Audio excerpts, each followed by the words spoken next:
Hei, tervetuloa kaikki nyt tänne Hymyksin päätösseminaarien järjestöpäiviin minunkin puolesta. Ja tosissaan Hymyksi on startannut silloin viime vuoden lokakuussa. Ja nyt ollaan lokakuussa, eli vuosi on tehty Hymyks-hanketta. Ja tämähän oli sellainen verrattain aika napakka ja lyhytkestoinen hanke, että vuoden loppuun sitten päättyy Hymyks-hanke. Ja kaikenlaista hommaa me ollaan tehty näiden yrittäjien terveyden edistämiseksi. Niitä tuossa kerrotaan sitten vielä lisää ja sitten kerrotaan myös näkökulmia ja vähän nostoja siitä, että me toteutettiin tällainen yrittäjän terveyskatsaus ja niitä katsauksen tuloksia käydään sitten kanssa läpi. Ja sitten mulla on täällä linjoilla mukana, mikä mä oon pyytänyt, että puhumaan meille aloitussanat yrittäjyydestä ja vähän niistä erityispiirteistä, mitä siihen yrittäjyyteen liittyy, ja sitten katsotaan, että miten ne terveysprobleemit tai mitä me ollaan löydetty niitä terveysprobleemia, miten ne jotenkin sitten näyttäytyy ja yhdistyy. Mutta Laukaan kunnan yrittäjyysasiantuntija Sanna Kylänki on meillä täällä linjoilla. Ja nyt minulla on tämmöinen tekninen asia. Nyt kun mä jaan tätä, niin sitten ei näy Sannan kuva tuossa. Ei näy tuossa. Sun täytyisi ottaa tuosta sillä kuvassa. No niin, ei se haittaa, koska Sanna ei puhu tästä näin. Voi että nämä tekniset asiat on aina sellaisia. No niin, siellä näkyy Sanna paikan päällä. Mutta enemmittä puheitta, jos Sanna sä aloitat ja kerrot vähän sun näkökulmia asiaan liittyen. Joo, moikka vaan kaikille. Kokeillaan näyttää, että tuo kuva pikkusen pätkii, mutta kuuluuko ääni kohtalaisesti? Kyllä kuuluu. Näköjään minä pätkin, mutta sinä näyttää ne ihan hyvin. Jes, no huikkasen vaan, jos siellä rupeaa hirveästi pätkiin ja laitetaan sitten naama pois näkyvistä. Joo, hei, tervehdys vaan kaikille. Tosiaan Laukaan kunnan yritysasiantuntijana toiminut tässä 1,5 vuotta ja aikaisemmin ollut 16 vuotta yrittäjänä ja yrittäjien päänä ja olkapäänä silloin auttanut taas toisia yrittäjiä, että sillä tavalla tämä yrittäjyystuntemus ja pienyrittäjyystuntemus on aika lähellä sydäntä ja tuttua. Ja pyydettiin, että vähän niitä ajatuksia, että mitä se on se yrittäjän jaksaminen ja yrittäjän hyvinvointi ja se nimenomaan itsestä huolta pitäminen, että miten se eroaa normaalista palkansaajasta. Ja tässä on nyt ihan hyvääkin verrokkia, vaikka on joskus aikaisemminkin ollut palkansaaja, mutta kun 16 vuotta ollut yrittäjä, niin tietää, että mitä ne on ne erilaiset asiat, kun nyt taas sitten on tällä hetkellä myöskin palkansaajana. Mutta ehkä jos lähtisin siitä liikenteeseen, että kun se yrittäjyys on semmoinen holistinen toiminta, eli hyvin suuri osa, 96% yrityksistä on ensinnäkin pieniä yrityksiä, taitaa olla 92% vielä yksinyrittäjiä, niin se, että sun pitää yrityksessä tehdä kaikkea. Siellä ei välttämättä ole sitä tiimiä, kenen kanssa niistä asioista puhutaan, ja että joku tekee tämän tai tuon, ja sitten ei välttämättä osatakaan delegoida. Ja kirjoitin tuohon itselleenkin ylös, että yleensä se yrittäjä on se suuri haaste siinä koko jaksamisen episodissa. Ja sitten mä oon luetellut, että 4 tärkeää asiaa, mistä niiden yrittäjien pitäisi aina pitää huolta, ja se kaikki lähtee siitä jaksamisesta. Sitten pitää huolehtia joka päivä siis jaksamisasioista, markkinoinnista, myynnistä ja taloudesta. Eli nämä 4, kun huolehtii joka päivä, niin homma hoituu. No sitten jos palataan siihen holistiseen yrittäjyyteen tai siihen toimintamalliin, että kun siellä välillä on pestävä vessaa ja sitten on markkinoitava ja tuotettava niitä palveluita tai tehtävä sitä materiaalia, mitä on tekemässä, leivottava sopimuksia ja kaikenlaista, että siinä joutuu niin moneen rooliin ja ammattiin, niin se helposti ongelma tulee siitä itsensä johtamisesta, joka on kaikissa, missä itse olen ollut mukana erilaisissa tutkimuksissa ja kyselyissä ja muissa tekemässä, toteuttamassa tai vastaamassa, niin se itsensä johtaminen aina on se kaikista isoin lenkki, se ongelmakohta niin sanotusti. Eli sitä itsensä johtamista pitäisi pystyä ja haluta opetella huomattavasti enemmän ja sitä kautta tietysti ajanhallintaa ja muuta, mutta että rahaa ei tule tilille, jos ei itse sitten lähde sinne hommiin ja rupea tekemään. Mutta sitten taas toisaalta se holistinen malli kun pitää tehdä kaikkea ja vastata kaikesta. No nyt joku voi ajatella, että no kyllähän palkansaajanakin joutuu siellä työssänsä vastaamaan kaikesta, mutta se ei ole koskaan käytännössä ihan sama asia. Et silloin kun on palkansaaja, niin siellä on aina joku vastaa vaikkapa sen yrityksen kokonaisjohtamisesta ja taloudesta ja budjetista ja verolomakkeiden täytöstä ja muusta, mutta yrittäjä vastaa yleensä näistä kaikista ihan itse. Et sillä tavalla se vastuu on hyvin toisenlainen kuin siellä palkansaajana. Totta kai palkansaajallakin, minullakin työssäni on suuri vastuu ja monenlaisia asioita, mutta mun on huomattavasti helpompi palkansaajasta hypätä niin sanotusti sivuun kuin sieltä yrityksestä sivuun. Nimimerkillä joskus sieltä teho-osaston uumenista viestitellyt kirjanpitäjälle ja nettisivun tekijälle, että hei, laittakaas mun asiat siellä kuntoon, että mä olen nyt täällä teholla. Selvisin sieltä keuhkokuumeesta. Mutta siis se tietysti aiheuttaa myöskin sitä stressiä hirveän helposti. Hyvä pikkustressihän on hyväksi, niin kuin me kaikki tiedetään, mutta sitten kun se yltyy pahaksi, niin on itsekin käynyt siinä, että verenpaineet nousee ihan hirvittävän korkeaksi. Ja mikä auttoi, kävin hetken palkkatöissä aikanaan, että sai vähän sitä toimeentuloa. Että sitten jos siellä on niin kuin taloudellisia haasteita, pakko olisi tehdä ja touhuta ja sitten kuitenkin siellä rahat loppu, niin se on välillä semmoinen, niin kuin, että ihan hullu homma. Mutta parhaillaan sitten toisaalta se, että saa itse päättää, että mitä tekee ja milloin tekee ja määritellä ne aikataulunsa, joka taas toisinpäin käännettynä voi olla ongelma siellä itsensä johtamisessa. No sanoin, että se yrittäjä on se suurin haaste, eli se itse johtaminen ja opiskelu, että olisi koko ajan jollakin tavalla oppimassa ja rakentamassa sitä omaa arkea. Ja kun liiketoimintasuunnitelmaa ajatellaan hyvin usein, että se on vain aloittavan yrittäjän työväline, mutta kyllä mun mielestä yrityksessä pitäisi tarkastella liiketoimintasuunnitelmaa jollakin tavalla tai sitten sitä strategiaa, mutta sitä kautta se liiketoimintasuunnitelmahan sinne tulee, että jos pikkusenkin isompi yritys on kyseessä, niin sitä pitäisi ainakin vuosittain jollakin tavalla tarkastella, että missä me ollaan menossa ja myöskin muistaa taputtaa itteensä, että hei, mä oon saanut hyviä juttuja aikaan, koska itse ei näe, kun pitkään siellä puuhaa, että onko tässä nyt mitään järkeä ja ostaako minulta nyt kukkaa ja miten tämä homma oikein hoituu. No sitten jos mietin sitä monesti, että yrittäjältä saattaa puuttua esimerkiksi työterveydenhuolto tai ne aputukiverkostot. Mä aina sanon, että yrittäjän paras voimavara tai apu, sosiaaliturva on verkostot, ne ihmiset ympärillä. Että on joku, jolle puhua ja joka vähän joskus potkii persuksille niin sanotusti, että pääsee lähtemään eteenpäin, ei jää sinne kuoppiinsa istuskelemaan ja makaamaan.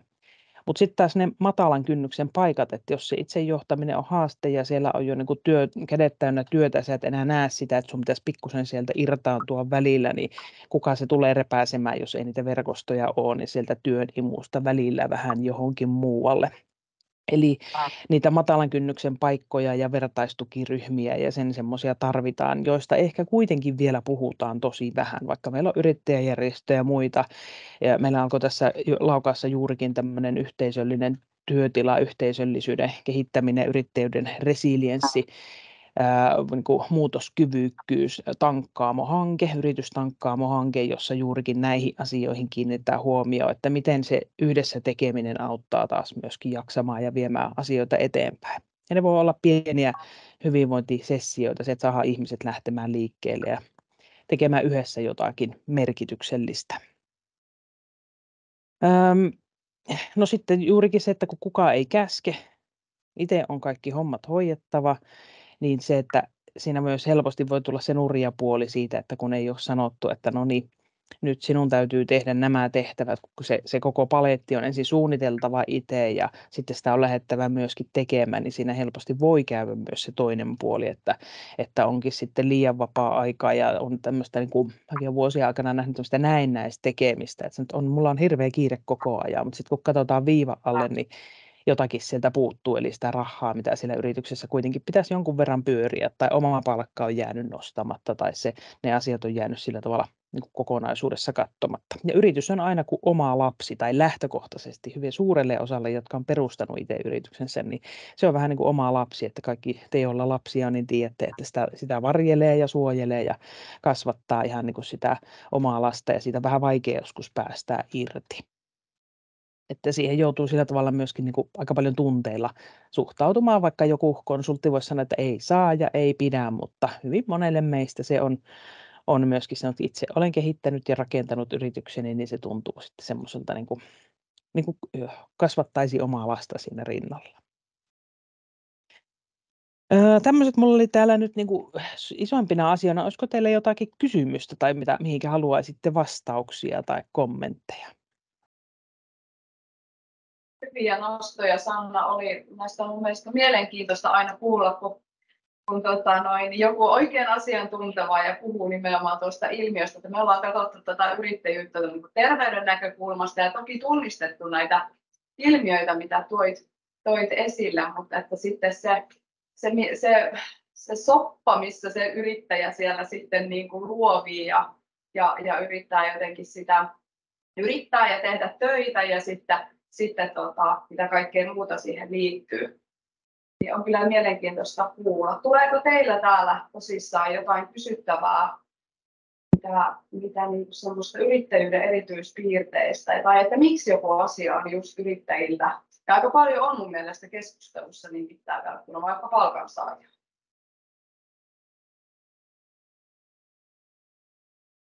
Moi Sanna, Hietanen Jukka tässä.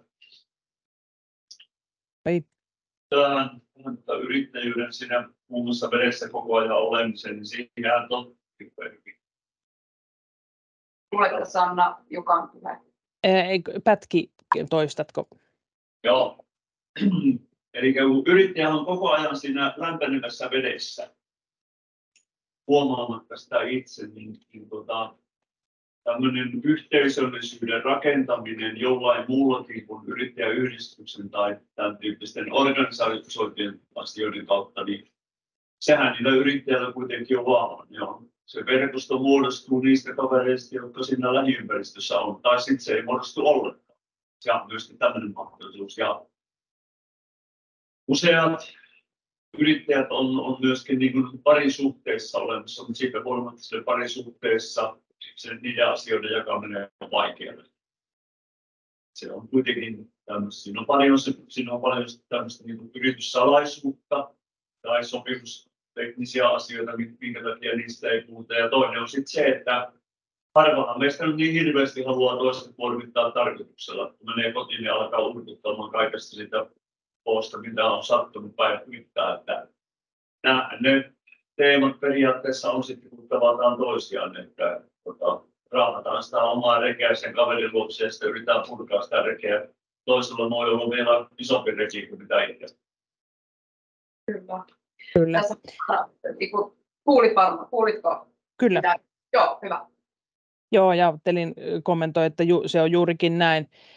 Että varsinkin sit voi olla sellainen tilanne, että toisella puolisolla ei ole mitään käsitystä, mitä se yrittäjyys on, ja sitten sitä helposti verrataan, että no on se nyt kumma, jos vaikka aloittava yrittäjä on kyseessä, että miksei sitä palkka nyt jo sieltä ala tulla, ja miksi sinun nyt pitää tehdä näin paljon, miksi sinun pitää ajatella tätä illallakin, ja näin päin pois. Sen balanssin löytäminen alkuun voi vie aikaa, ja jos sillä toisella ei vaikka ole yhtään ymmärrystä yrittäjyydestä, tai sitten se on menossa ihan eri tasolla, että toinen puoliso on kyllä yrittäjä, mutta hänellä on jo ne hommat luistaa, niin se saattaa olla unohtunut, että minkälaista se oli aloittaessa, tai tulee niin kuin muita haasteita, että se ei ole aina se puolison paras mahdollinen. On hyvä, ja mä sanon aina, että pitäisi olla sen puolison tuki, kun yrittäjäksi lähdetään, ja läheisten tuki, mutta sitten on hyvä olla niitä muita, joille sä voit puhua, joka ymmärtää sen yrittäjyyden tuskan, tai tuskan, mutta myöskin sen ilo, mutta ymmärtää sitä yrittäjää niin kuin yrittäjänä ja mitä se on se kaikki, mitä siellä ympärillä pyörii, mutta sitten myöskin on siinä niin kuin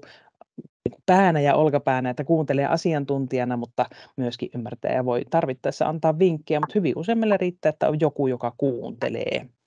Ja se on just noin myöskin niissä verkostoitumisissa, että se yrittäjäjärjestöhän ei pelasta meitä kaikkia, että tarvitaan erilaisia toimintamalleja ja kaikkia me ei koskaan saada sieltä kotoa lähtemään mihinkään ja tulemaan apuihin, mutta jos yksi kaveri toisen kaverin niihin verkostoihin joskus käymään ja juttelemaan, niin sieltä saattaa aueta aina uusia asioita. Olen sen nähnyt vuosien aikana niin monta kertaa, että se on toiminut. Mä jäin miettimään tässä näin sitä, että mekin ollaan hankkeessa, käydään tuossa läpi, meidän niin kuin pääkohderyhmänä on noin maatalousyrittäjät.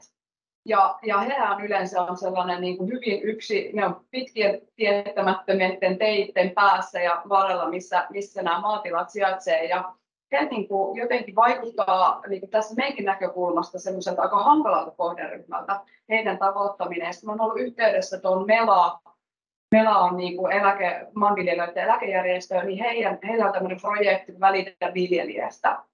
He ollaan tehty yhteistyötä, niin siinä on kanssa korostunut se, että ei hekään taho saada näitä ihan yksinäisiä susia, jotka siellä sitä työtään tekee, niin niiden toimintojen piiriin ennen kuin tilanne on jotenkin tosi huono, että tulee joku tosiaan taluttaa tai pyytää heidät paikalle ja näin, niin onko sulla Sanna siitä mitä me voitaisiin tehdä vielä enemmän näiden, tai sitten se voi olla tämmöinen yksinyrittäjä, joka ei ehkä ole sosiaalisesti niin taitava eikä tule verkostoitua, jää yksin näiden yksittäisten auttamiseksi tai tukemiseksi.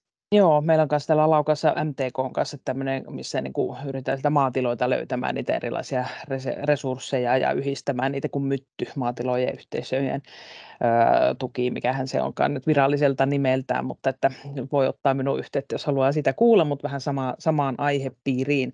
Mutta joo, se on sama siellä maatiloilla kuin sitten täällä pienissä yrityksissäkin, että voisi olla isossakin yrityksissä. Olen tavannut myös johtajia isommissa yrityksissä, jotka nyt on tosi yksin, että vaikka on ne ihmiset, mutta kun ei ole ketään, kenen kanssa voi puhua just niistä asioiden nimellä, joka ymmärtää sen tilanteen. Ei se välttämättä ole aina edes se yksi yrittäjä, mutta että mikä se ratkaisu on, niin kyllä se ratkaisu on mun mielestä se, että mitä enemmän tästä asiasta puhutaan, että viestiä viedään eteenpäin ja me muut, jotka sitten ollaan vaikka verkostoituneita ja meillä on parempi jaksaminen, niin otettaisiin se kaveri mukaan ja kysytään ja soitetaan, että hei, mitä sulle kuuluu, että tuutko kahville tai voisinko tulla kahville tai voitaisiko ihan vain jutella ilman sen kummempaa agendaa.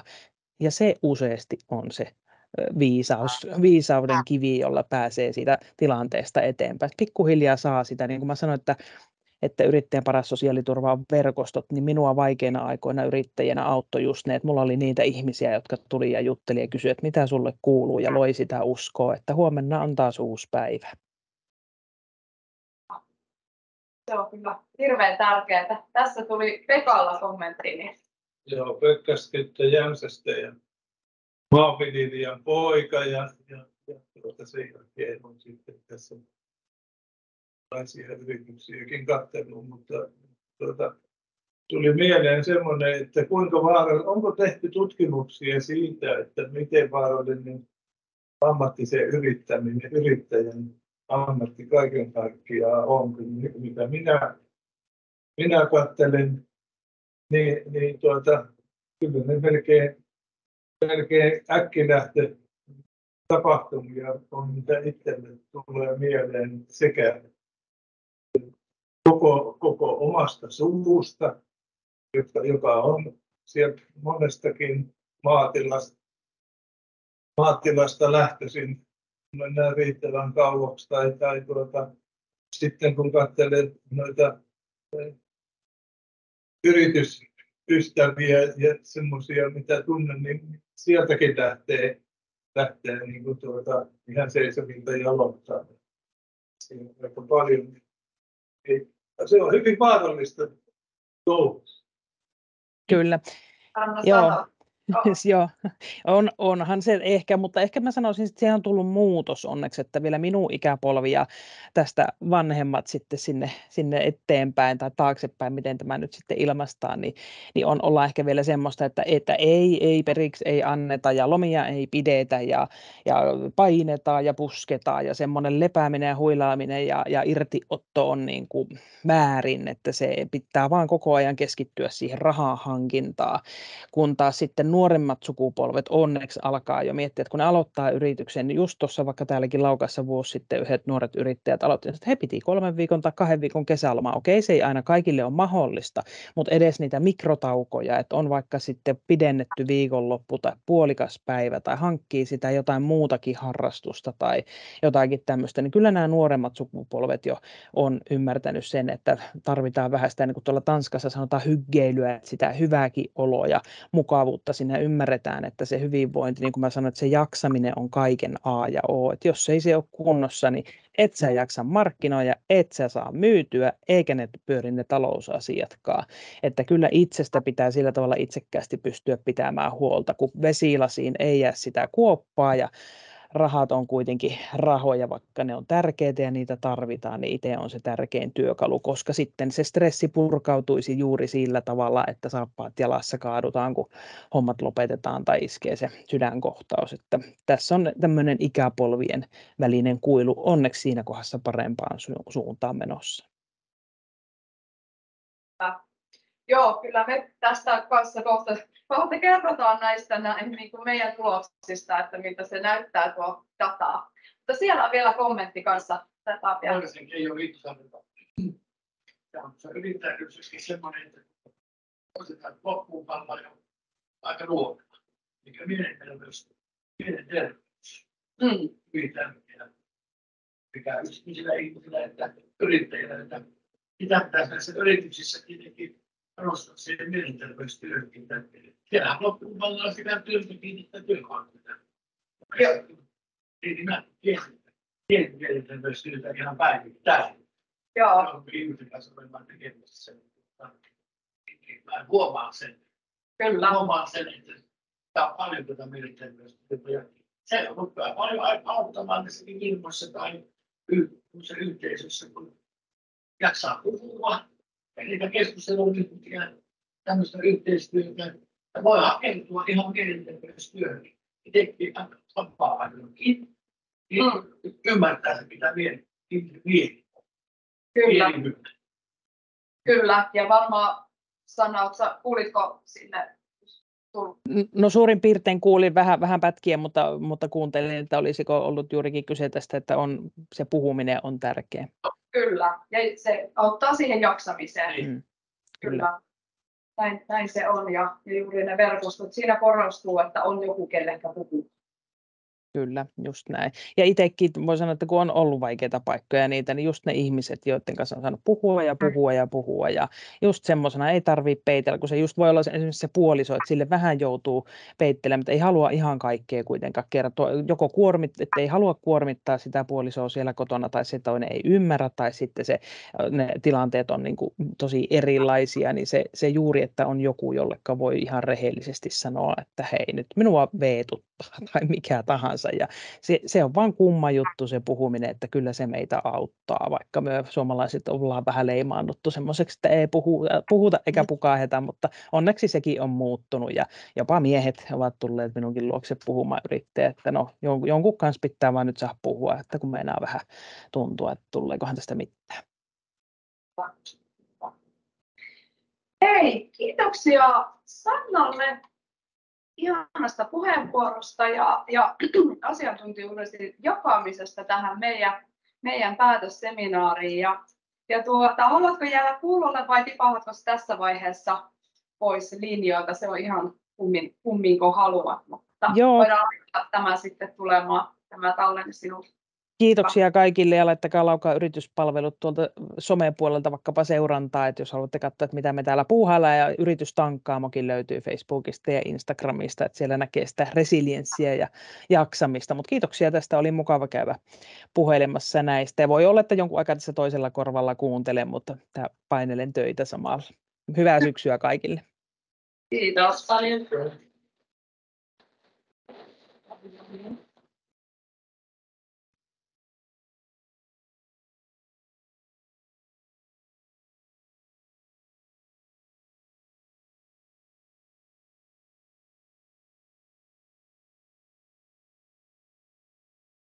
Jeps. Ja tästä me lähdetään nyt tätä käymään läpi. Ja keskeyttäkää ja kysykää, jos tulee jotain kysyttävää. Ja sitten jos tosissaan loppuun jää aikaa, niin voi jutella sitten enemmänkin. Minulla on tämmöinen vähän keskeneräinen karhea kurkku tällä hetkellä, että toivotaan, että se kantaa nyt tämä biisi minua kohtaan. Joo, niin tässä mikä on meidän niin kuin hymyksin meidän noissa roll-upissakin oltaisiin muuten voitu ottaa tähän näin, niin tärkein näkökulma tämä, että terveys on tärkein näkökulma, että yrittäjän terveys on tärkein pääoma. mitä sillä yrittäjällä voi olla, ja että siihen terveyteen kuuluu sitten jaksaminen ja kaikki tämä, mistä Sannakin kuvasi. Eli puhutaan näkökulmia, että miten me voidaan edistää yrittäjän terveyttä. No niin, eli siinä ollaan minä ja Liisi. Hymyks.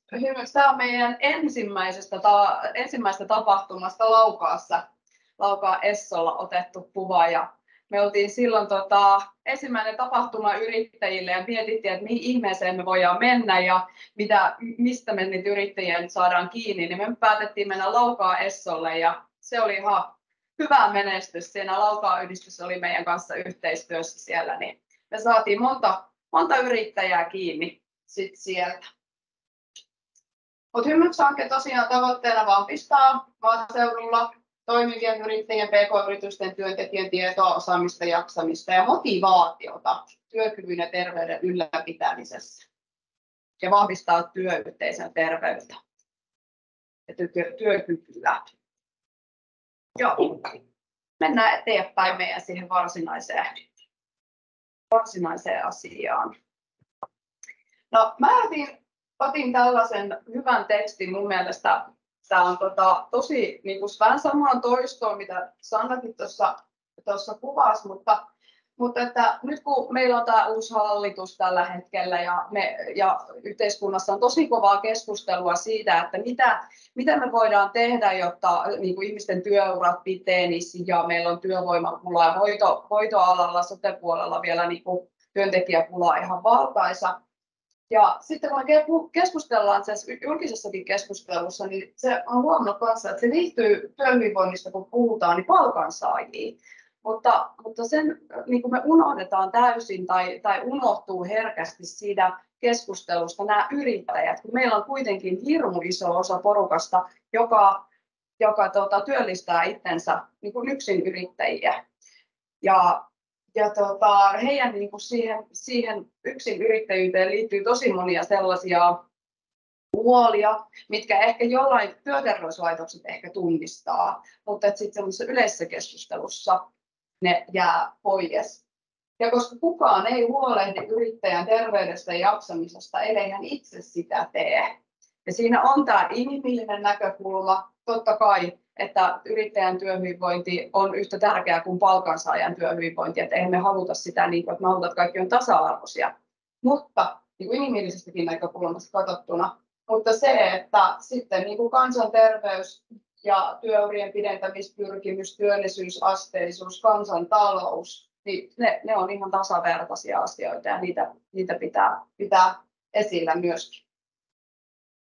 Mä voisin tähän sanoa, että hyvä esimerkki tästä yrittäjien kokonaisvaltaista terveydestä on se, että kun ollaan yrittäjien kanssa keskusteltu tuolla maakunnassa, niin kysytään sitten, että onko työterveyshuoltoa. Yrittäjä sanoo, että no kyllä minä olen työntekijöille ottanut, mutta en minä itselle ole ottanut.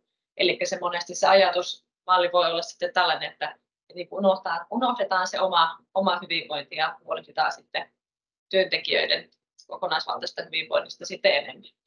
Kyllä. Ja sen takia se nimenomaan liittyy myös tähän kansantalouteen näkökulmaan, mitä me tässä niin kuin puhutaan, että jos terveyden edistämisen, me puhutaan terveyden edistämisestä, niin mä miellän sen sillä tavalla, että ne on niitä toimia, mitä meidän yhteiskunta tekee. Se on vaikka neuvolatoiminta, että lapsien niin kuin me tutkitaan neuvolassa säännöllisesti meidän lapsia, että löytyy ajoissa, jos on vaikka sydänvika, kuunnellaan sitä sydäntä vauvasta saakka, jotta ne on ajoissa hoidossa, jotta ajoissa saadaan kiinni. Niin sitten jos palkansaajilla on aina vaikka vuosittaiset työterveystarkastukset, niin voi olla yrittäjä 20 vuotta ja hänellä ei ole työterveyshoitoa, niin hän ei ole 20 vuoteen käynyt missään tarkastuksissa, kun palkansaaja on käynyt vuoden välein ottamassa kaikki labrakokeet ja hän on heti kiinni, kun verenpaineet on. Niin se yrittäjä on siellä ihan, niin kuin kuvasi Pekka, että on niitä sitten, jotka kaatuu suorilta jaloin. Ja sitä me ei haluta. Se ei ole meidän, ja me toivotaan tietysti. No, tässä nyt on vielä hankkeesta, että mitä me ollaan tehty. Eli me ollaan pääpaino ollut siinä, että me kasvatetaan sitä tietoisuutta niin kuin hankkeen kohdejoukkojen yrittäjä PK-yritysten niin kuin tietoisuutta niistä omista terveysarvoista. Ja me ollaan tehty terveysmittaus paketteja, mihin on kuulunut se kokonaiskolesteroli, verensokeri, verenpaine ja pulssin tunnustelu. Ja sitten meillä on ollut noilla hyvinvointipysäkeillä se semmoinen Likesin tutkimuspatteristo, missä tehdään sitten se vanha-aikaisesti sanottuna rasvaprosentin mittaus, mutta kehon koostumusmittaus ja puristusvoimamittaus. Ja se patteristo on ollut myös mukana. Ja 13 kappaletta ollaan järjestetty näitä pysäkkejä, 4 on vielä tulossa. Meillä on tulossa Toivakka, Luhanka, Kinnula, Kivijärvi. Yrityksiä on tavattu 95 kappaletta. Oli ainakin, niitä on koko ajan tullut tässä lisää, mutta ainakin tuon verran on voinut jo mennä tuo yli. Ja 304 terveysmittausta me ollaan toteutettu. Että kyllä me ollaan tyytyväisiä. Hankehakemuksessa puhutaan 2,5. Oliko 150-200? Joo.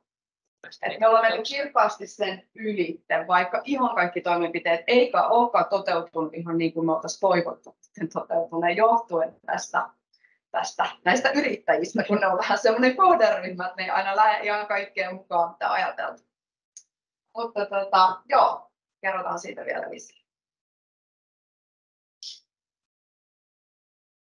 No me teetettiin tämmöinen työikäisten terveyskatsaus. Me laitettiin siihen toi työikäisten, koska meillähän on hankkeen kohderyhmänä myös PK-yritysten henkilöstö.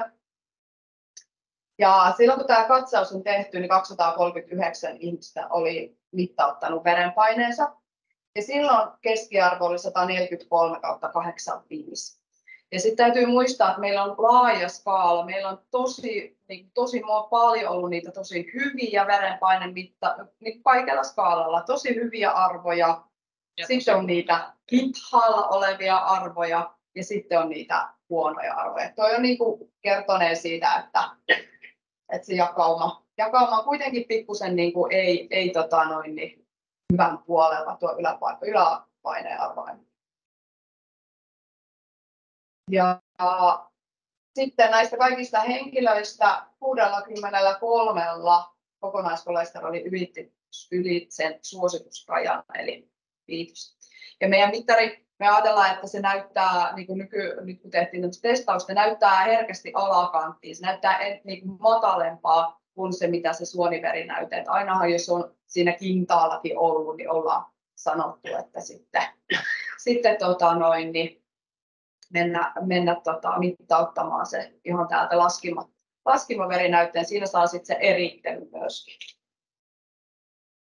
Verensokeriarvo on aika korkea, 6,5 sinänsä, koska nämä on hirveän usein, missä me ollaan oltu, niin ollaan oltu lounaspaikoissa ja porukka on just syönyt. Eli niiden verensokeri on ollut korkea syystäkin, mutta me ollaan silti saatu niitäkin kiinni, millä se on noussut. Sehän on vähän niin kuin kotitekoinen kun tehdään se testi, että onko sokeritauti. Tai sokerirasitus. Niin, sokerirasitus. Että sehän on niin kuin vähän semmoinen kotikutoinen, että kun on just syönyt, niin saa nousta tietyn verran. Saa nousta 8,9 saakka. Jos se menee sen yli, niin sitten on, niin kuin puhutaan, että onko heikentyneestä sokerisiedosta kyse. Niin se on ollut vähän sellainenkin testi siinä, kun on lounan jälkeen tullut sitten syömään. Tuossa ollaan Sarja. Joo. Eikö se ollut Tarva? Joo, kyllä.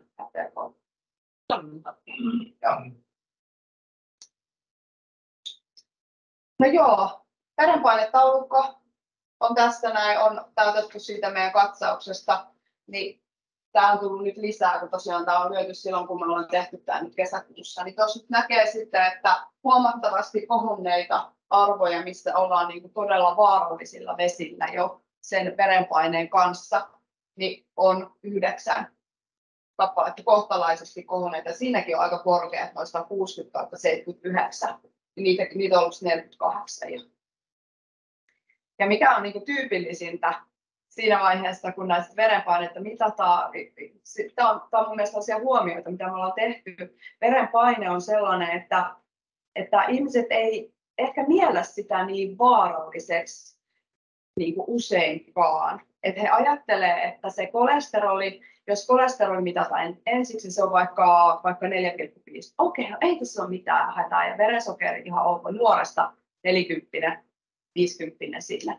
Ja sitten kun yritetään, että tämä verenpaino, kun ne on välillä ollut korkeana. No, ei oikein haluaisi siihen mittariin käydäkään, että no mitattaisiko kuitenkin, että haluatko. Ja, no joo, mittaa vaan. Ja sitten kun että nämä on aika korkeat, mitataan uudestaan, no joo, että vieläkin on niin kuin korkea tämä tulos. No nyt on ollut vähän semmoista stressiä ja kyllä mä nyt ymmärrän, että nyt on ollut sellainen hetki, että kyllä nyt on kohdalla, mutta kunhan tästä nyt tuonne lomalle tai tuonne päästään, niin kyllä se sitten helpottaa. Eli niin kuin mistään muusta ei tule sellaista selittelyn makua vähän rumasti, mutta kun verenpaineesta. Että se on vaan jotain, että ei. Ja sitten siinä niin kertoo, että mihin verenpaine, miten moneen sairauteen se on yhteydessä, muihinkin kuin sydänsairauksiin, niin sit on saanut tosissaan sitä ohjausta siitä antaa. Ja hirveän monella on myöskin, että no mulla on verenpainelääkitys, sitten että tämä on kyllä tosi korkea tämä sun arvo, vaikka sulla on tämä lääkitys. Että mä oon hämmästellyt. No, kyllä se lääke se on siellä jo.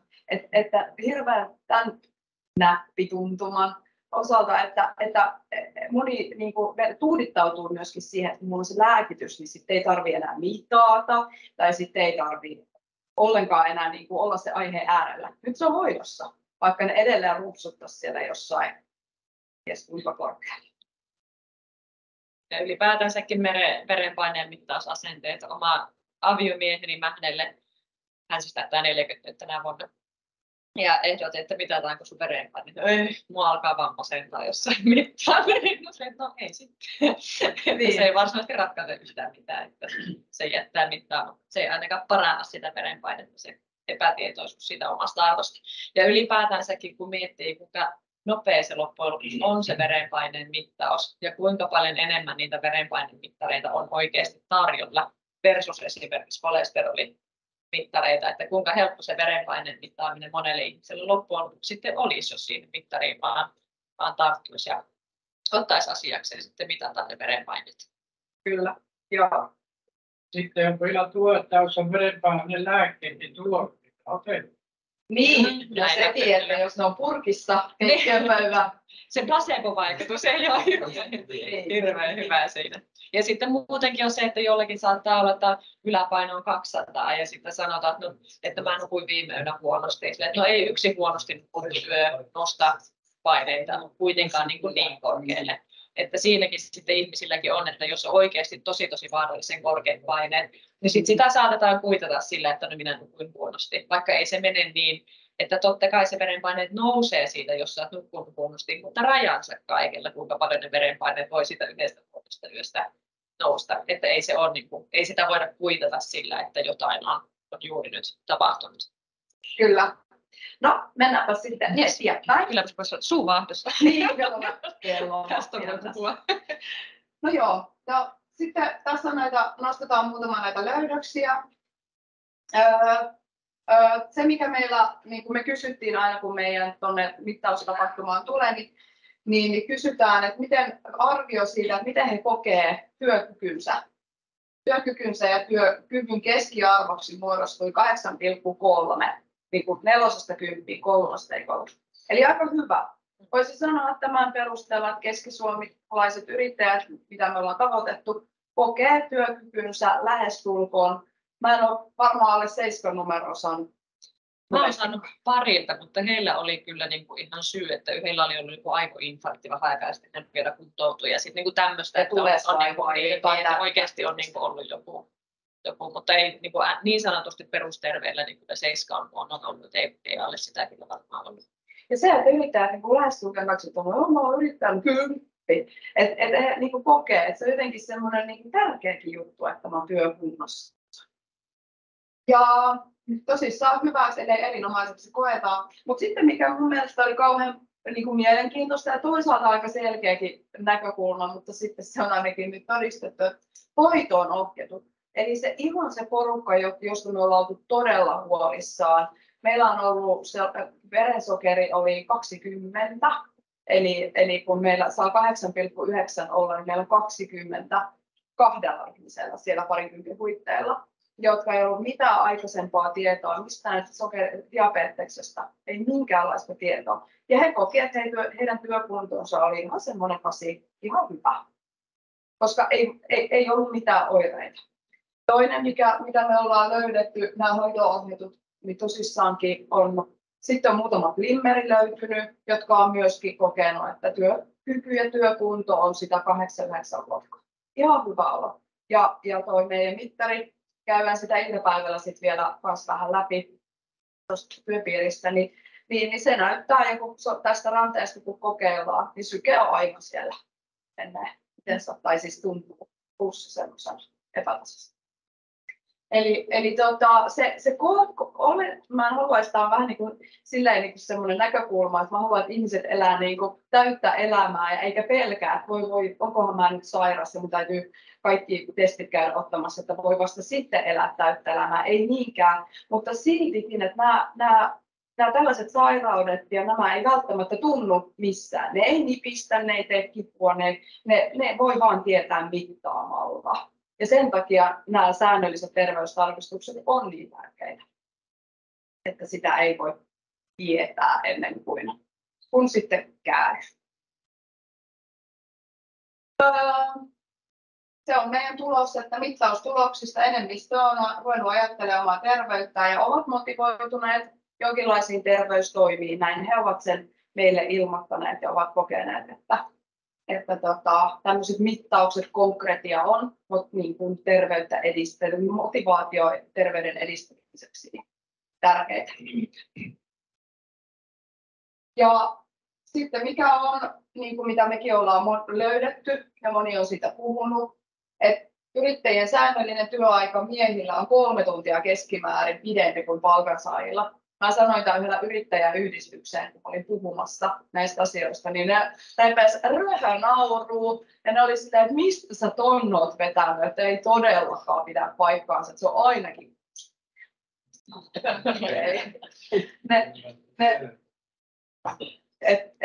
3 tuntia oli kuulemma aivanmoista vähättelyä. Tämä tulee jostain tilastokeskuksen kuumenista. Mutta se, että se on silti 3 tuntia, 6 tuntia, mitä se ikinä onkaan, niin on se tosi niin kuin mielenkiintoinen juttu tämäkin. Ja sitten jatkuva kiire yhteydessä just näihin terveysriskeihin ja muuten työ. Ja sitten tuo työn ja perheen konflikteihin, mistä sanoit tuossa vähän, että kun sä oot kiireessä, sulla menee 3 tuntia, jos toinen on palkkatöissä ja sitten sulla menee niin ylittä. Se, että se perhe ymmärtää sen, että sä joudut tekemään pidemmän aikaa, vaikka siellä jossain toimistolla töitä. Ja sitten tämä, mitä meidän yrittäjät, mitä me ollaan niin tavoitettu, niin kokee, että lisätiedon tarvetta stressinhallinnasta, riittävästä levosta ja keinoja palautumiseen. Tämä oli heidän toiveensa. Tämä he toivovat. Kukaan ei varsinaisesti toivonut lisää verenpaineen mittauksia.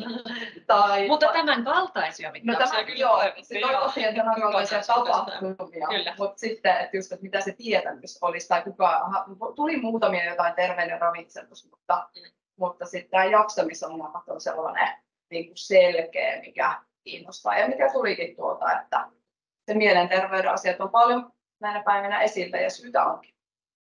Ja se on sinällään hauska, mutta siis kun miettii tätä, että halutaan lisätietoja stressinhallinnasta ja riittävästä levosta, mutta silti kuitenkin työkyky arvioidaan ihan hyväksi. Eli onko ihmisillä sitten niin, että ne erotetaan työminä ja henkilökohtainen minä niin kuin eri lokeroihin, että työssä mä jaksan ja työssä mä pystyn ja sitten romahdetaan, kun päästään siitä töistä pois.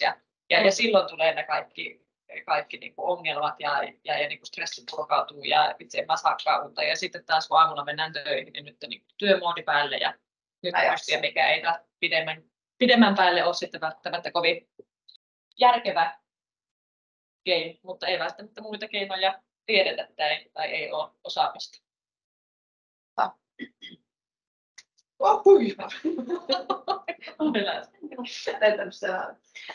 Joo, no mitä sitten tuosta katsauksesta vielä niiden niin kuin toiveista ja erityistarpeista työikäisten,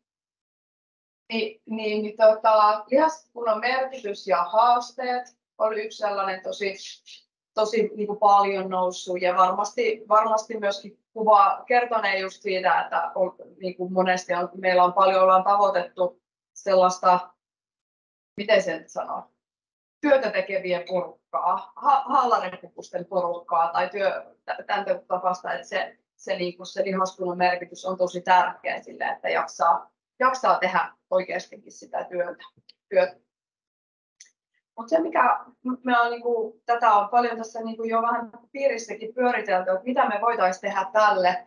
Tämä naisen ikääntyminen ja työssä jaksaminen oli yksi sellainen tosi merkityksellinen tai semmoinen selkeä tulos myöskin, että jotenkin vähän siihen vaihdevuosiin ja siihen ikääntymiseen liittyvän naisen yrittäjyyden ja sitten lihaskunnon ylläpitämiseen mahdollisesti painon nousu. Että se on sellainen, mistä moni on kuvannut ja tarvitsee sen kaltaista tukea.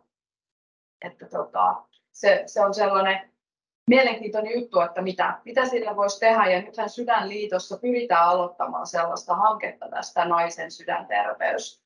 Ja juuri tälle kohdejoukolle, että sitä on sieltä onneksi tulossa. Toivon mukaan saavat rahoituksen siihen. Stressi noussut tosi paljon, levon liittyvät asiat. Terveelliseen ravintoon ja liikuntaan liittyvä ohjauksia ja tuen tarve. Ja liikunnassakin se, että miten sen saa linkitettyä siihen omaan arkeen mahdollisimman saavuttomasti, niin se tuntuu monella olevan siinä. Se, että mitä mun pitää tehdä, milloin mun pitää tehdä, mitä mun kannattaisi tehdä. Se asia on ehkä sellainen, mikä monta tuntuu mietityttävältä. Kyllä. Tuleeko sinulle tästä? Ei. Joo. No joo. Olen miettinyt tätä tosi kovalla vauhdilla. Mitä hankkeen jälkeen olen tähän laittanut ja vähän tuohon edelliseenkin kalvoon sitten liittyen, että mitä yhdistykset ja muut toimijat, kolmas sektori, mitä voi tehdä työikäisten terveyden edistämiseksi? Mitä toimia se voisi olla? Ja sitten vähän niin peilaten tuohon edelliseen kalvoon, mitä he sitten toivoo, että mitä he kokee tarvitsevan stressistä, liikunnasta ja terveellisestä ravitsemuksesta ja ehkä semmoisesta vaihdevuosiin tai siihen elämänjaksoon liittyvää tukea. Ajattelee, että puhutaan ja mietitään tätä seuraavaksi. Ja sitten tämä on sellainen mielenkiintoinen seikka, mitä aina monesti kun tähän työhön nyt on tupsahtanut ja tänne sydäntyöhön mukaan, niin me välillä tai aika paljonkin puhutaan, että siitä toiveesta, että tarvitaan työikäisiä enemmän mukaan toimintaan. Yhdistystoimintaa, kaikilla kentällä siitä puhutaan. Ja työikäinenhän oli jonkun tilastokeskuksen mukaan 16-70 vai 65-vuotiaaksi. Eli se on tosi laaja skaala, mutta jos ajatellaan tässä kohtaa työikäistä sitten sellaisella niin kuin vaikka 50 plus tai 45 plus, että me voi olla niin kuin moderni tai sellaisena, että heidät saa kiinni, niin voi olla sellainen, että niin kuin hankalasti saavutettavissa yhdistystoimintaa. Mutta voiko yhdistykset ja kolmas sektori silti olla näitä työikäisiä varten ja tehdä jotain terveyden edistämisen toimenpiteitä heille, vaikka he ei olisikaan suoranaisesti sitten tulossa yhdistyksen mukaan tai yhdistystoimintaan. Niin tätä olen itse pyöritellyt ja miettinyt, että esimerkiksi sydänmerkkivaikuttaminen voisi olla sellainen, mitä voidaan mitä yhdistyskin voi tehdä, että on sellainen terveellinen jossain, jos ajatellaan, että missä mekin ollaan käyty tekemässä näitä mittauksia niissä huoltoasemilla, minkälaista ruokaa on tarjolla huoltoasemilla. Siis onhan nykyään vaikka joku ABC-lounasta, sehän on kattava, siinä on valtavat pöydät, salaattia ja kaikkea mahdollista muuta, mutta niin onhan se aika täyteläistä se ruoka, voisiko näin sanoa. Niin se, että voidaanko vaikuttaa, että meillä on lounaspaikkoja sellaisia, mitkä tarjoaa sydänmerkkiateriaa, että siinä ei ole semmoista turhaa energian saantia, mikä sitten taas jotenkin niin kuin, kyllähän turha liika energiaa sille käy ihan yksinkertaisesti niin, että se lähtee kertymään meidän kehoon ja sitä varten, niin kuin, että se keho tulee painavemmaksi, sitä on vaikeampi käyttää siihen työn tekemiseen. Kyllä se näin menee. Ja mitä sitten muuta tämän sydänmerkkiaterian lisäksi sitten voi niin yhdistää kolmas sektori tehdä.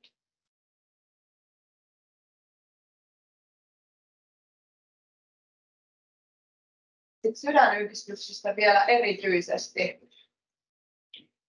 Ja tämä on varmaan se myöskin sellaisella niin kuin näkökulmasta tämä dia, että mistä heitä voi niin kuin tavoittaa työikäisiä. Niin meidän kokemus on kyllä nyt näistä jälkeen, että meidän on mentävä niin kuin sydänpiirinkin, meidän ajatus, että mennään sinne, missä ne ihmiset on, niin meidän on mentävä sinne, missä ne työikäiset ja yrittäjätkin on. Ne ei tule meidän luokse. Että jos me laitetaan pystyyn joku pytinkin johonkin ja ajatellaan, että tulkaa tänne näin, vaikka sitä olisi kuinka markkinoitu ja yritetty saada, niin se ei mene niin, että se on mentävä sinne, missä. Iso osa mittauksiin osallistujista on lounaspöydästä käyty hellästi ohjaamassa sinne mittausten pariin. Että kyllä se tarvitsee se ihminen sen sysäyksen siihen, että no nyt mulla on lupa mennä tänne mittauksiin, kun minua tullaan henkilökohtaisesti pyytämään.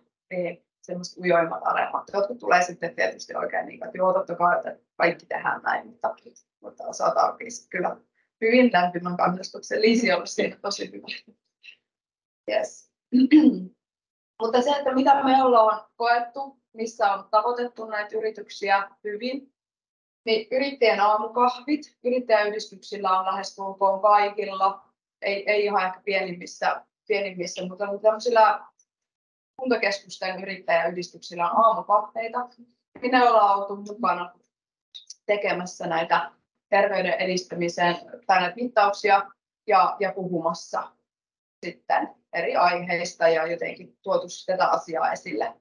Et ne on sellainen hyvä väylä, mitä kannattaa lähteä kokeilemaan ja 2 yhdistystä varsinkin kun lähtee sopimaan, niin se voi olla sellainen hyvinkin hedelmällinen yhteistyö. Ja se on ajallisesti aika lyhyt, se ei joku tunti puolitoista, mitä siihen loppujen lopuksi menee aikaa, mutta siinä tapaa tosi monia yrittäjiä ja työikäisiä, niin se on kyllä ihan hyvä väylä minun mielestä. Ja ne on ollut aika lämmin semmoinen henkisiä ja sitten joskus kun yrittäjille mä oon ollut puhumassa, että he on niin kamalan kiireisiä, että se on jotenkin semmoinen ja siinä niin kuin, että voi toinen jalka tuolla sinne kahvilla istuu paikoillaan ja toivon mukaan sitten on kuunnellutkin. Standi näihin yrittäjäyhdistyksen niin isompiin tapahtumiin toki, että siellä missä ollaan. Ja sitten että jos tämä olisi niin hyvä tavoite, että jos me saataisiin tuo tämän terveyden edistämisen työn tarpeen tunnistettavaksi siellä niin kuin yrittäjien kanssa tai siellä, missä he on, ja sen tunnustaminen, että tämmöistä tarvitaan.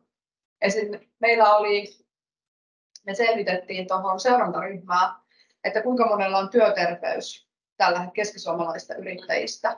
Niin keskimäärin meidän työterveyslääkäri, joka osallistui tuohon seurantaryhmään, kertoo, että keskimäärin se on yli puolella Suomen alueella, mutta nimenomaan Keski-Suomen puolella se oli alle puolella tässä meidän otannassa, jolla on työterveyspuolta. Tämä on hituisen huonompi tilanne kuin verrattuna muuhun Suomeen. Ja tosissaan se pointti siinä, mitä Liisi tuossa nostitkin sen, että on ollut myös kesissä niitä, joilla on joku vaarallisen korkea arvo. Mä sanon, onko sulla työtä, että sä voisit mennä tästä niin vaikka suoraan, jos saisit varattua aikaa tai näin poispäin. Mutta on työntekijöillä on, mutta ei mulla. Se on rahakysymys. Se on yksinkertaisesti näin. Ja silloin kun tulovirran kanssa sinne on huolta ja sulla on vaikka työntekijöitäkin, ja se on niin kuin, että saanko mä pidettyä näitä työntekijöitä vai niin joudunko mä lomauttamaan tai jotain, niin siinä moni yrittäjä tekee sit niitä ratkaisuja, että kaikki raha vaan mitä saadaan kerättyä, niin pidettyä yrityksessä sisällä, niin se pidetään siellä. Ei tietystikään kaikkina ajattele, mutta on niitäkin ollut. Ja sitten se, mikä kanssa meillä on tässä ollaan löydetty löydöksenä, että me ollaan oltu vähän niin kuin väärää aikaa joka kerta. Esimerkiksi nämä maatalousyrittäjät, niin me ei lähdetty niin kuin viime talvena oikein siihen. Kyllä me jotain sinne oltiin, mutta he oli sitten niin kuin lomilla. He lomaili sen niin kuin tammi-helmikuun. No sitten me oltiin niin kuin, ja sitten noille metsäyrittäjille tuossa oikein tälle jälkikäin katsottuna vähän niin kuin tyhmän toukokuun, siinä huhtikuun toukokuun puitteissa, niin sä oot, hei, nyt on kiire, nyt paiskataan töitä. Et metsurit oli siellä, just oli harvennushokkuut alkamassa ja ne teki sitä ihan täysillä ja sitten nämä maatalousyrittäjät oli sitten jo ihan töissä. Eli siinä vaiheessa on sitten niinku se, että tämmöisen hankkeen, että nyt olisi tällaisia terveyden edistämisen juttuja, ne on aivan toisia tässä kohtaa. Tämä ollaan opittu, että missä se ajatus kunkin yrittäjän. Kyllä. Ja sitten kun talvella yritettiin tavoittaa, että tässä oli meidän toimenpiteissä oli, että me konkreettisesti jalkaudutaan yrityksiin ja ollaan siellä yrityksen niin kuin pienissä 10 hengen, 5 hengen yrityksissä. Mutta talvella, kun heitä muutenkin tässä ollaan yritetty tavoitella, niin hirveän moni, että he on niin kiireisiä, ei ole mitään kahvihuonetta, ei ole mitään paikkaa, missä he istuisivat varsinaisesti.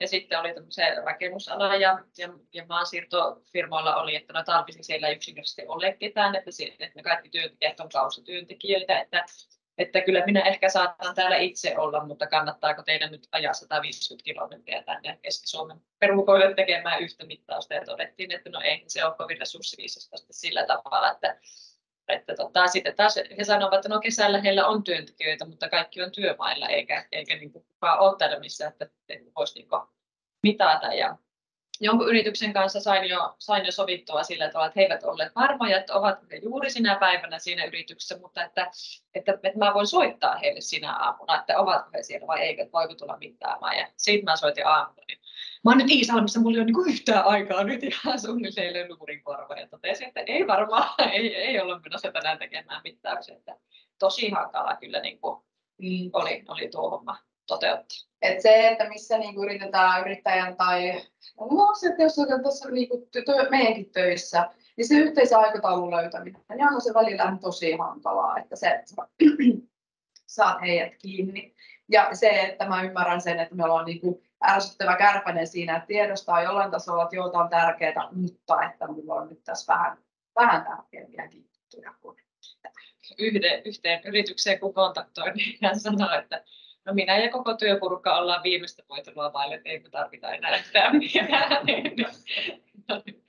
Kertoo ehkä jotain siitä ajatuksesta sitten tällaisia terveysmittauksia kohtaan. Joo, kyllä. Mutta joo, olikohan tämä meidän viimeinen? Oli. Tuleeko tästä mitään mieleen? Onko teillä ollut yhdistyksessä minkäänlaista niin kuin yhtään kohdennettua esimerkiksi yrittäjille sitä kontaktoimista? Täytyy sanoa, käydä kyllä, että ja yleisesti se työikäistä, sen saaminen on vaikeaa. Näin se on varmasti. Ja tuossa nyt voisin sanoa siitä, tuossa meidän kohdalla on se nelostien remontti. Kyllä ne paljon näkyy kahvit juovan siellä kymmenessä ajassa. Niin, syömässä jossain käynyt. Kyllä. Ja pitkiä pääkäytäntöjä. Joo. Siitä yllättävän hyvin tuolta pärjäämme. Yllättävän paljon tuolta ihmisiä on, että ihan selvästi että on kannattava kantti. Mitäs onko tämmöistä jatkossa sitten? Vai miten tätä jatkoa sitten? Joo, ei varmaan se jatkohanketta me pohditaan, ei ihan suoraan samankaltaista, mutta kyllä meillä siinä niin on työikäiset ja yrittäjät yhtenä kohderyhmänä. Ja meidän ajatuksena, kun me ollaan nyt päästy näiden yrittäjäyhdistysten kanssa sellaiseen, kun se on aika kovan työn ulos ollut, että me on saatu jollain tasolla vähän hyppysiä, että me voitaisiin sitten niin kuin siinä uudessa hankkeessa myös tehdä toimia yrittäjäyhdistysten kautta ja sitä kautta saada sitä markkinointia, että olisi tällaisia omia toimenpiteitä, ehkä niin kuin ajatuksella kaikenikäisille ja sitten olisi myös yrittäjille ja työikäisille.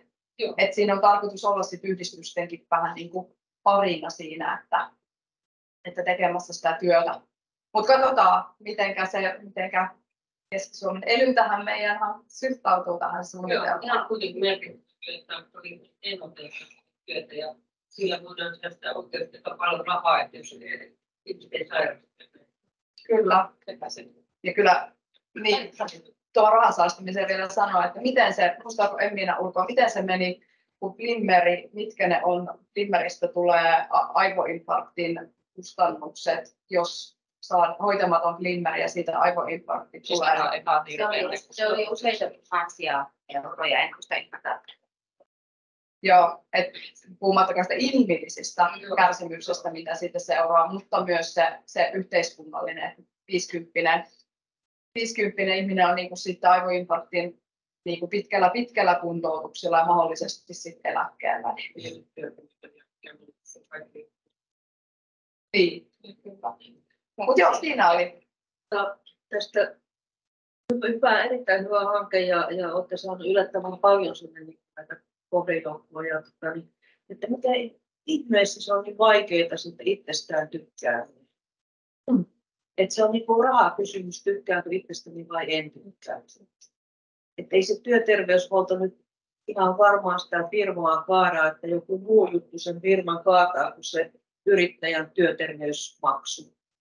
Ja toi, mikä aikaisemmin te laitoitte, että laskeskelin, että 60%, joilla oli liian korkea verenpaine, kohonnut verenpaine, jopa vaarallisesti, että ne jotenkin pitäisi hätkäyttää tämmöiset asiat. Ja voin hyvin kuvitella, että kun olet yrittänyt sillä sellinpaarissa saada jonkun kiinni terveysmittaukseen, niin mulla on nyt kiire, mulla on urakka siellä, urakka täällä. Kyllä. Mutta aika äkkiä ne urakat sitten loppuu, kun niin, sitten ei ole enää yhtään. Niin. Sitten se on entinen yritys, se terveys pettää. Kyllä varmaan tässä aikamoista sarkaa on yrittäjäjärjestöillä ja yrittäjillä itsellään.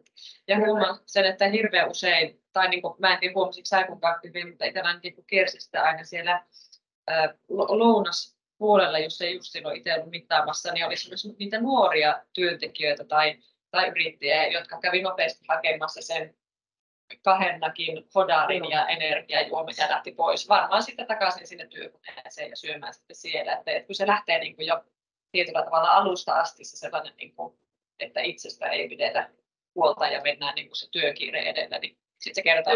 Ja nythän on noussut myöskin esille se, että kun yrittäjät ei maksa itselleen eläkettä. Sitten kun ne jää eläkkeelle, niin ne on ihan niin sanotusti kuilla paljoilla, jos ei se ole kovin kannattavaa se yritys ollut. Ja ilmeisesti yrittäjillä ei ole lakisääteistä työterveyshuoltoa. Ei, jos ei sulla ole, jos sulla on työntekijöitä, niin silloin sun täytyy olla työterveyshuolto, jos sulla on yksikin työntekijä. Mutta jos sä olet yksin yrittäjä, niin ei. Se voi mennä tosissaan 20 vuotta yrittäjä läpi porskuttaa ilman, että hän on minkään valta missään terveystarkastuksessa tai missään, jos ei hän sinne itse ottaa. Siellä oli Karila. Tuosta pluskantamisesta, niin en ole koskaan kuullut, että kukaan mitään taholta on pluskantamisesta. Eli jos silloin tulee stressiä, sitten tarvii sydämen esiintyä niin kommunikaisen niin tahdistin tulee. Onko teillä tietoa paljon, jos tahdistin maksaa? En osaa yhtään. Siitä oli vähän puhetta. Niin, Emmiina, silloin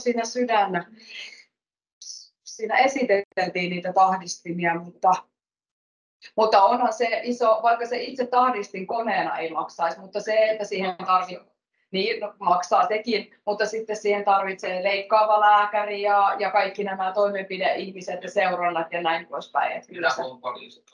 No. Aikoinaan tuon 20.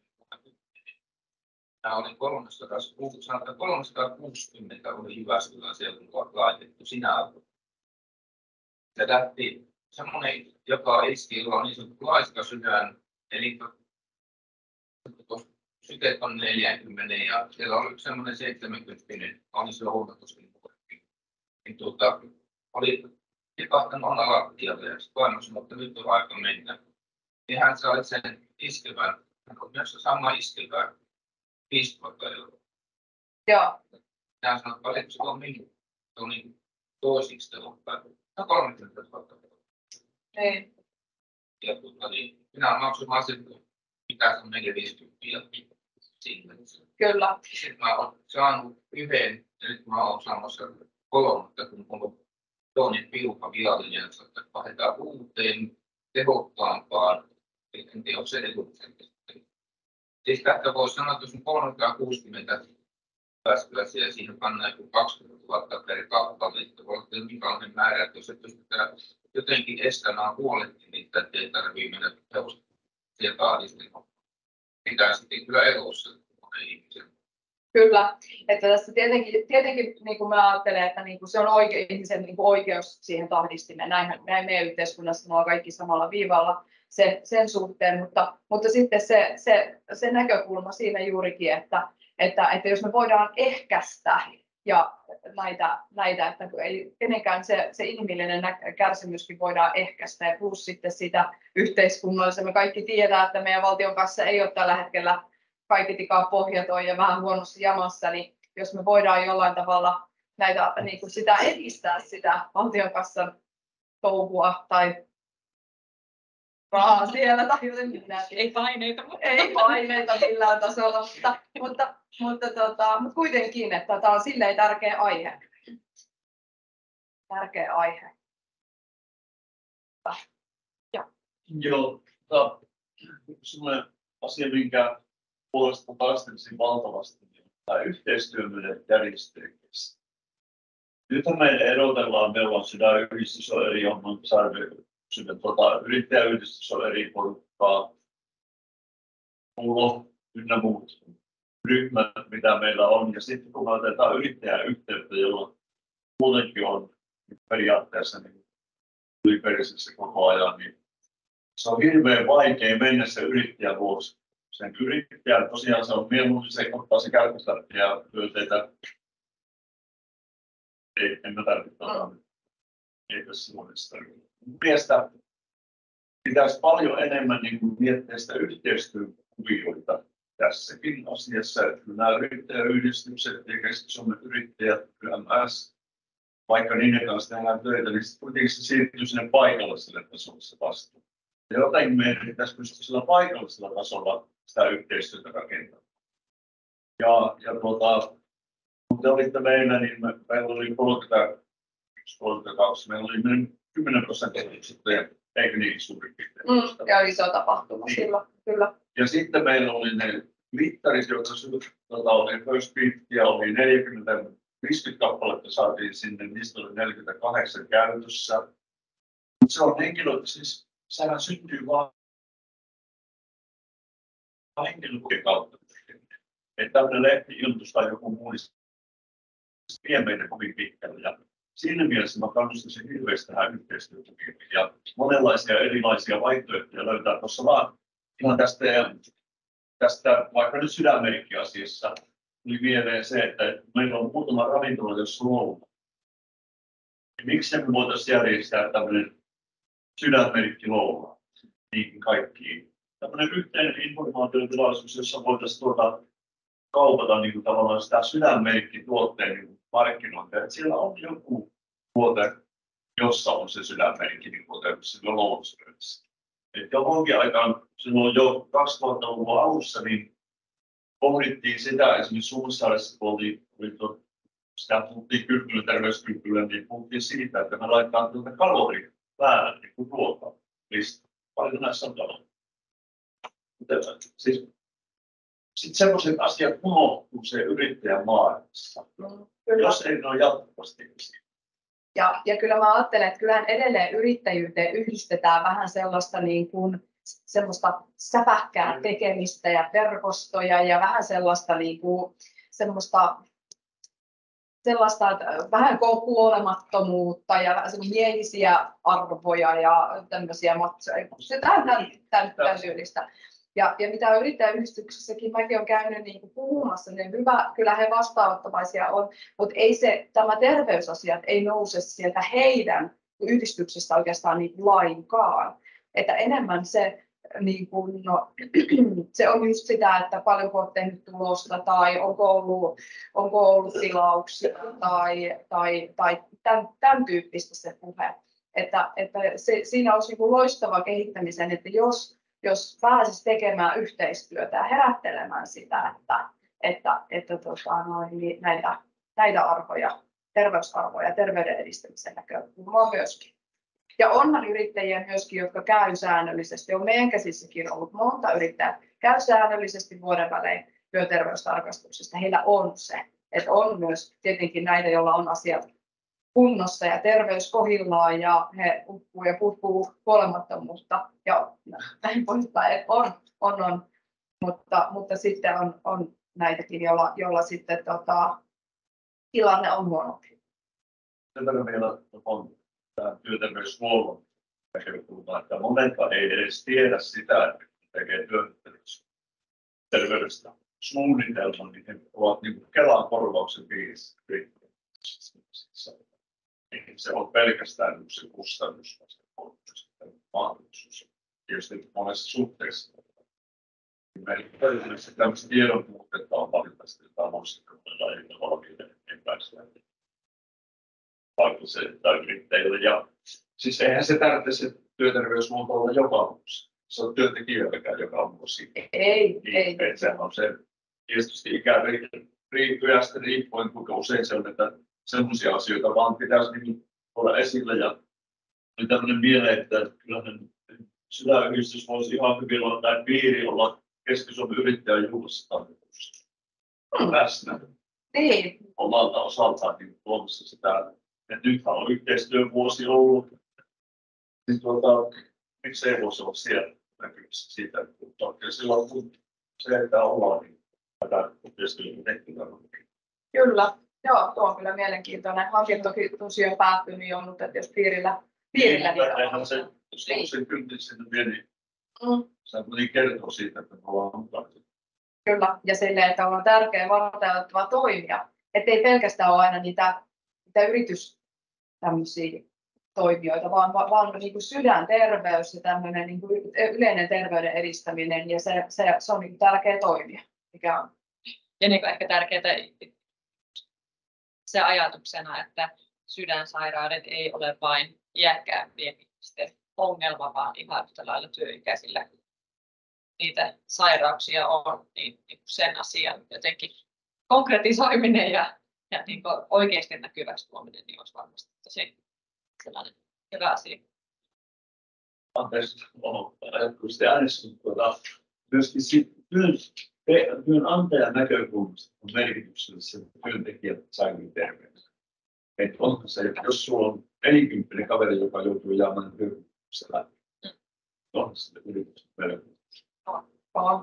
Ja tästä me ollaan tehtykin toimia just tämän eteen, niin työyhteisön niin kuin hyvinvoinnin kehittämiseksi. Ollaan niin kuin tuotettu kaikenlaista niin kuin infomateriaalia ja sitä, että se tavoittaisi sen, että miten pienillä toimilla, vaikka 5 hengen yritys, niin yrittäjä pystyy vaikka että tukemaan, vaikka kerran viikossa on tunti niin kuin työajalla saa käydä liikkumassa. Tai sitten jotain näitä seteleitä, liikuntaseteleitä tai jollain tavalla, millä voidaan kannustaa, että on sellaisia pieniä porkkanoita, että kaikilla ei ole varaa, mutta mitä se kone antoi, jos lopetti tupakanpolto, muistaako joku? Se kone valtava jätti, niin se, ei voi Pekka-Niska se oli, joo, kun lopetti tupakanpolton, niin onko se tonni vai 5 tonnia, joku tällainen niin kuin lahja työntekijöille, jotka lopettaa tupakanpolton. Jos varaa on. Niin. Et on, niin kuin, tällaisen ei ole pienillä yrittäjillä tietystikään varaa, mutta ne voi olla paljon pienempiäkin ne kannustimet, mitä siellä yrityksessä voidaan niiden niin kuin työntekijöiden liikkumisen ja terveellisen ravitsemuksen eteen tehdä. Että niin kuin, yhdessä firmassa on tehty, että on niin kuin viikko liikuntaa, kun siihen osallistuu, niin sitten lähdetään koko porukka laivalle.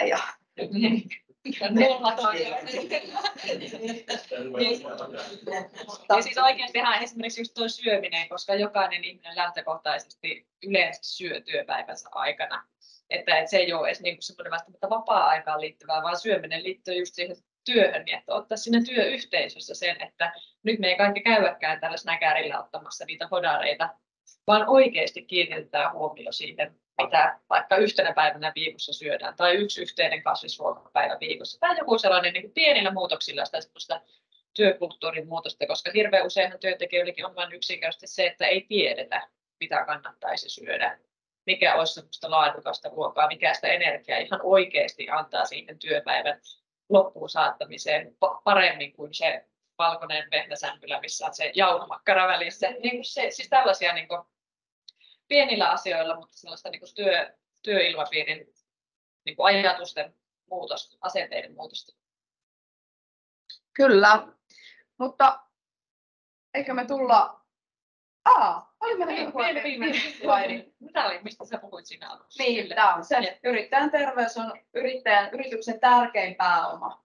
Eli tähän niin kuin lopputulemana me vaan päädytään, että jos ei se yrittäjä jaksa ja ei ole kunnossa, niin ei se yrityskään sitten voi hyvin. Tässä on, jos mietitte, niin on se semmoinen kehonkoostumusmittauslaite, mitä niin on näissä meidän hyvinvointipysäkkeillä.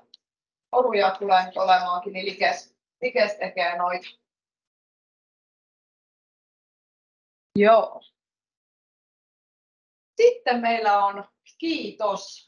Kiitos kun jaksoitte kuunnella tämän pitkän puheenvuoron tai pitkähkön puheenvuoron tästä Hymyksin tuloksista ja siitä, mitä yrittäjien eteen voi tehdä. Ja kiitos.